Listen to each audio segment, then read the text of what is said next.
What's up, everyone? Today I'm reviewing R.L. Stine's Full Moon Halloween. Now, this is the fourth book in our werewolf review-a-thon that I'm doing with Goosebumps Completionist and Michael Goosebumps fan. So, this book is actually part of the Nightmare Room series. This is not a Goosebumps book.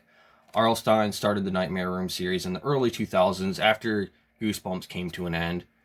And, so let's just talk about this book a little bit. I just finished reading this one, and I read this book a long time ago when I was a kid, but I didn't really remember much about it, so my thoughts on this one. This one is basically about a group of 4 kids that are invited to this Halloween party by their teacher. And it turns out that their teacher has reasons for inviting them to this party. When the kids get there, they find out they're the only ones that were invited to this party. So it's this group of 4 friends and the teacher, his wife, and then the teacher's son. And at this Halloween party, the teacher ends up locking all the doors, barring all the windows and everything. And naturally, the kids start getting freaked out and wondering what's going on. And this is not spoilers, by the way. This happens all pretty early on in the story, like within the first third of the story or so, first 30 or 40 pages, around there. And the teacher basically locks them in, and he accuses them of being werewolves, or at least one of them. And he's not going to let them out. He's going to keep them locked in his house until midnight, and until he finds out which one of them is a werewolf. So basically, that's what this book is about. I won't go into any more detail than that. I don't want to spoil anything. As always, my reviews are spoiler free. So yeah, the book takes place inside this teacher's house as these kids try to figure out how to deal with this guy. And this guy is basically, I can't say anything more without spoilers, but he's crazy. He is a psychopath. So, things about this book that I really liked are pretty much the main premise and the idea of this one. This one tackles kind of heavy subject matter and is very dark. This is right up there with some of the darkest Goosebumps books. I know this isn't a Goosebumps book, but it basically reads like one. The Nightmare Room series is essentially the same thing. It's horror for kids in middle grade school, so basically the same thing as a Goosebumps book. But yeah, the main premise of this one, kids being basically kidnapped and locked in a house with this psychopathic adult that's accusing them of being werewolves, and the things he does to them and just the way he behaves. Like, the stuff going on in here is just very wild. A lot of the stuff in here I feel like wouldn't have been allowed in some of the older Goosebumps books back when that series was going on. I could be wrong, but I don't know. This one just feels very dark. So that's really the highlight of this book, is the kids dealing with this villainous adult. There's been villainous adult characters in past Goosebumps books, but never done to this extent. This is the main focus of this story. Is the name of the teacher is Mr. Moon, and he's the main villain, the guy who locks them in his house. And it really tackles themes of mental health issues, kidnapping, like I said. It's clear that in this book that Mr. Moon is not right in the head, and it even states later on that he has mental health issues. So yeah, some of the stuff that happens in here is pretty crazy. That's honestly the best part about this book and the highlight of it, like I said. Unfortunately, I didn't love this book. A lot of the rest of the book just kind of falls flat for me. So, in the beginning, there's some details surrounding these werewolf attacks that kind of set up the rest of the story. But unfortunately, it doesn't go into too much detail on that. It's only kind of briefly mentioned a few times. And I think they could have elaborated a little bit more on that.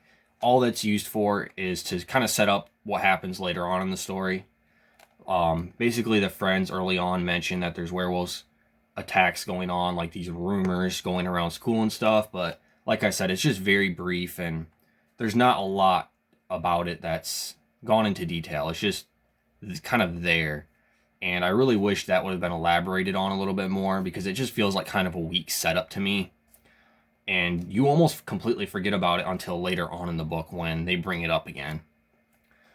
Another really big drawback for me with this book is the characters just kind of all blended together. Now, this one is written in third person, and I thought maybe that's what it was right away, is I just wasn't used to reading it in third person because, as you guys know, most of R.L. Stine's Goosebumps books are written in first person. Some of the older ones are written in third person, and I believe he did one newer one that was in third person, but I thought that was just maybe throwing me off a little bit right away.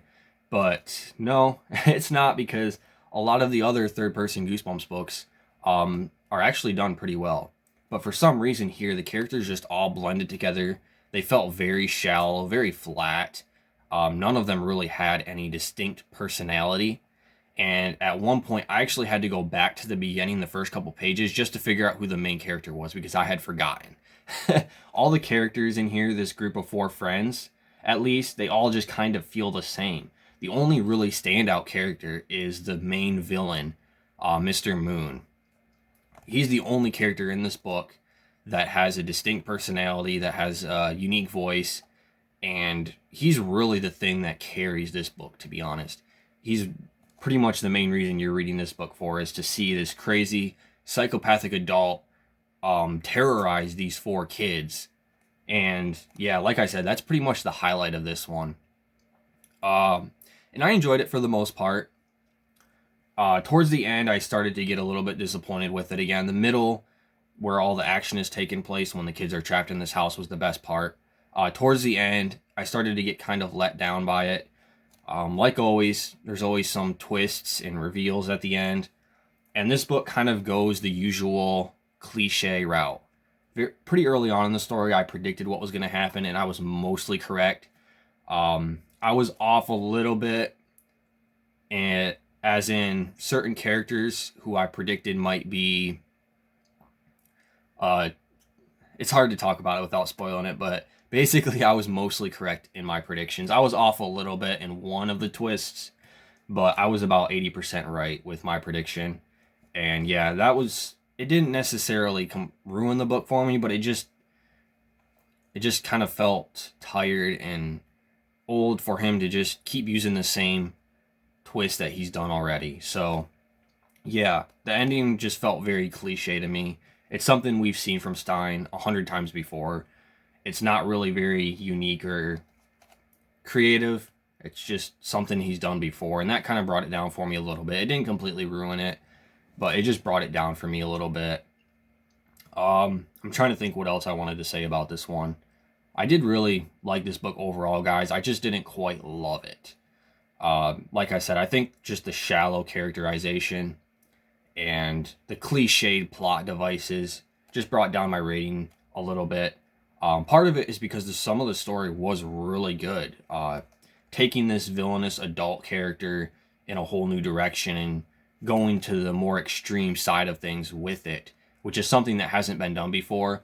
This kind of almost gives this book like a crime aspect. Like, it's very grounded and like more of a crime type horror, in my opinion, is kind of what it feels like. But then towards the end, like I said, it kind of switches directions and just goes back to that old familiar route where it just does something that he's already done a million times and is very well known with Goosebumps books as far as the twists go. And I just kind of wished it had stayed going in that more grounded, realistic side of things. So yeah. There's something else I wanted to say about this book, but I can't remember what it is now. But anyways, that's pretty much it for this book, guys. I'd probably give this one like a 3.5. No, probably a 3 out of 5 stars, to be honest. This book is very dark, like I said, very mature. There's some pretty heavy stuff going on in here for a kid's horror book. But the rest of the story just kind of, nothing really all that special.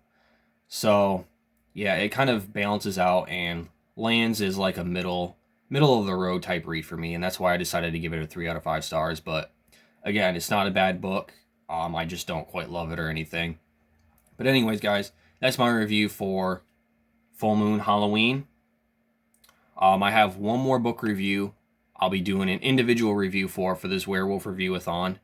And then, I don't know, sometime soon we'll be doing our ranking videos, so I'll put links to the channels of Goosebumps Completionist and Michael Goosebumps Fan down in the description. Go check out their channels if you haven't yet.